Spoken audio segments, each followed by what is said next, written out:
But there is one state, and a large state, which has done quite remarkably well, and for some reason has not been given the credit for it. And that is the state of Karnataka. Now, Karnataka is also very important because just like Delhi, which is a big metro, or Maharashtra, which has the big metros of Mumbai and Pune and Nagpur, Karnataka has the big metro of Bengaluru, which is a big metro, also India's tech, innovation, economic powerhouse. Now look at the data out of Karnataka, and I'm quite surprised that that state has not been given the credit for what it's done, and somehow that state goes out of sight, out of mind. I don't know why. Maybe the state doesn't project itself as well as Kerala did, or maybe the state is not seen as attractive by a lot of the commentariat as Kerala is, because Kerala is run by a non-BJP left party. Because a virus is not ideological, and how to assess how somebody is dealing with the virus, you have to forget politics, because virus knows no politics, nor does it respect any. Now look at Karnataka. The new metric now we keep telling you all the time is deaths per million, because tests per million are important.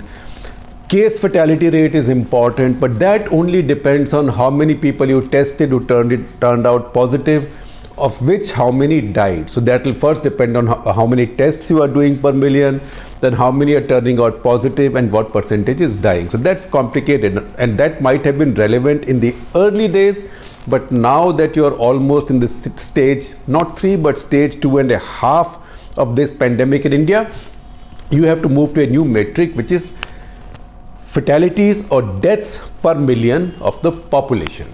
Now, just to give you an idea, India's overall deaths per million are today 5.3. For every 10 lakh Indians, 5.3 Indians have died.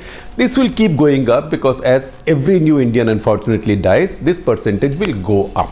5.3 is quite conservative by global standards. But within this, there are some bad champions. We mentioned those to you over the weekend. In fact, over Sunday and Monday, Delhi 46.7. You can say every day it's inching up by 1 or 2 percentage points.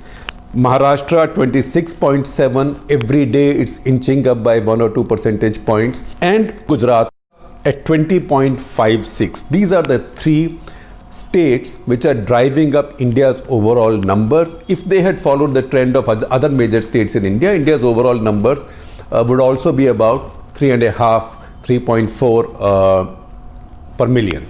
Nevertheless, these 3 are rising because these 3 have metro cities. So Delhi, Maharashtra has Mumbai and Pune, and Gujarat has Ahmedabad. So in fact, if you look at the per million fatality rate, then unfortunately, a bad kind of champion, and I use champion in quotes. Ahmedabad is a champion with about 180 per million dead. Mumbai is number 2 with about 126, 127, maybe 128 today. And Delhi is number 3 with 46.7. So that's where you are. In this count, where is Karnataka? Karnataka is 0.98 per million, which is quite remarkable, because for a state that size, because Karnataka is not a small state.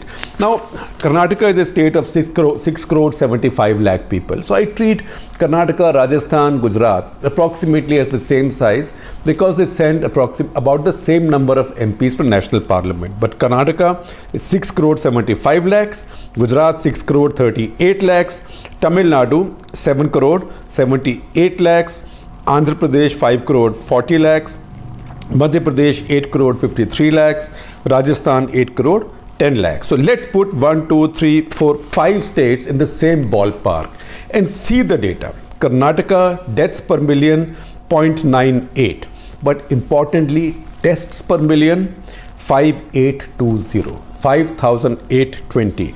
And what is important there? What is important there is the comparison with the All India rate. So All India per million tests today are 3686, 3,686. It has made a big improvement what it used to be 2 weeks back. But if All India is 3686, Karnataka is 5820. Tamil Nadu 3.94 per million death, about the average that most of India's large states have. 7,810 per million. Again, a large number of tests.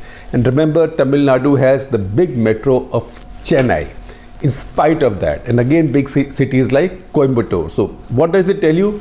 The more you test, the more carefully you test and then trace and isolate, the more lives you will save. Then you come to another very good state, Andhra Pradesh. Population of 5 crore 40. Fatalities per million only 1.43. Tests 8,687 per million. Qualification there is that Andhra does not have a big city. Andhra unfortunately is a new Bihar. It's resigned to being a state without a major city. Then Madhya Pradesh, 8 crore 53 lakhs. Fatality rate almost 5%, 4.93. In fact, as we speak, I think would have crossed 5 today. But only 2,521 tests. That is way below the national average of 3,686. So once again, the less you test, the fewer lives you will save or more lives you will lose. Then look at Rajasthan, which had the early and big outbreak first, 3.15 per million. But again, test rate 6,397. So Rajasthan also tested aggressively, was able to contain the outbreak and keep its fatality rates below the national average. So Tamil Nadu, Karnataka, Andhra are two big states which have done very well. There are states like UP and Bihar which have done very well also in terms of fatalities, but I don't know how seriously I take them in terms of their testing and reporting and fatalities, because they have really primitive reporting systems and really badly organized health systems. But look at these. Simple picture is those that have tested well and aggressively traced have saved lives. And then you want to see other states which are doing badly testing per million. Bihar, 820 tests per million. Shocking. Very low fatalities, 0.26, but you want to believe Bihar's figures, go ahead and believe them. UP, 1,600 per million tests. That is less than a half of the national average. Jharkhand, 2,392, once again about 2/3 of the national average. It simply doesn't cut. Now, I will tell you also about two remarkable states before we go away. Now, I did ask Rohini Swami, who's our correspondent in Bengaluru, as to why is Karnataka doing so much better. And she gave me a bunch of reasons. She says Karnataka, for example, Karnataka has had a bunch of apps that they've created which are very scientific and non-intrusive. For example, on Karnataka apps, you may have seen a story earlier, a positive person has to send a selfie every 2 hours because people self-quarantine, governments can't quarantine so many people in their facilities. So this is make sure that those on self-quarantine are honest. Second, they've used artificial intelligence very well. Third, they moved in to set up containment zones much earlier, and examples I'm given are two localities of Bengaluru, Padaranyapura and Honga Sandra. So immediately you were able to seal it off there. See how Mumbai has done so much better now after they sealed off Dharavi. So they did that very well. Also, they had an app called Corona. What else? So which tracked where a person who was found to be positive might have been the previous 14 days to look for contacts. And the state also carried out a very effective online training of doctors, medical personnel all over the state.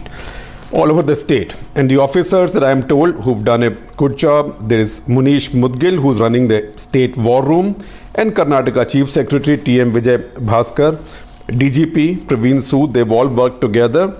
And there is, of course, Chief Minister Yediyurappa, who deserves credit for this because Karnataka is a big success story, and his Deputy CM Ashwath Narayanan.